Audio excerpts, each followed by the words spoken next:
Welcome to the Old Camera Guy channel, where I now have over 100 videos all about film photography. If you dig film like I do, make sure you're subscribed.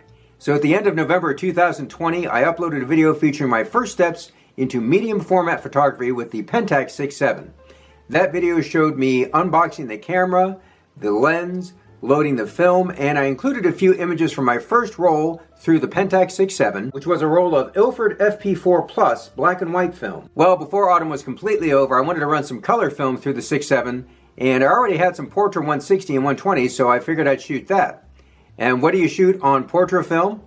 Portraits, right? So I made arrangements with my favorite model, my wife, to go down to one of our favorite parks, Inniswood MetroGardens in Westerville, Ohio. These portraits were taken in October 2020, and you can tell from the images that we were way more than 6 feet away from anybody else there. I developed the film with my Cinesto CS41 kit and scanned the images with my Epson V550 using Epson Scan 2 software. Stick around after the montage and I'll tell you what I've learned so far about shooting the Pentax 6.7.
So the first thing to talk about is the framing. This is an SLR, so what you see is what you get, right?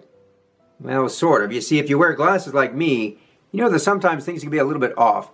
And what I noticed is that I didn't really have any problems with far distant subjects, but on some of the close range shots, I left a little bit too much space above my wife's head. Every camera and viewfinder takes some getting used to, and now I know how to compensate for the next roll.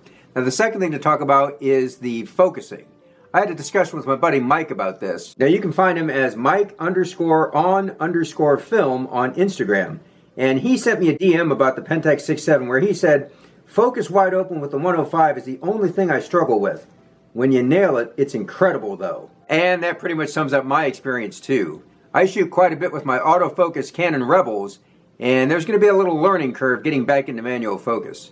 Many of you, I'm sure, know Ted Vieira from his great channel here on YouTube. And, of course, Ted is the creator and host of the Photography Matters podcast. Well, Ted had a segment recently where he mentioned Cartier-Bresson's famous quote, "Sharpness is a bourgeois concept." And Ted is always reminding us that sharpness is not the end-all, be-all in photography. Sometimes the feeling or the mood, the vibe, can be a lot more important than the sharpness. And that's how I feel about this image of my wife. Is it tag sharp? No. But I really like the mood, the moment that we captured. On a programming note, coming up on the channel, you're going to see more 35mm specialty film stocks and more 35mm camera reviews. On the medium format end of things, I've got some Ektar and Fomapan ready to shoot in the Pentax 6.7, and I'm starting a new series with the 6.7 called Big Camera, Small Towns. Look for that more throughout 2021. That'll do it for this episode, so until next time, do some good, have some fun, and shoot some film.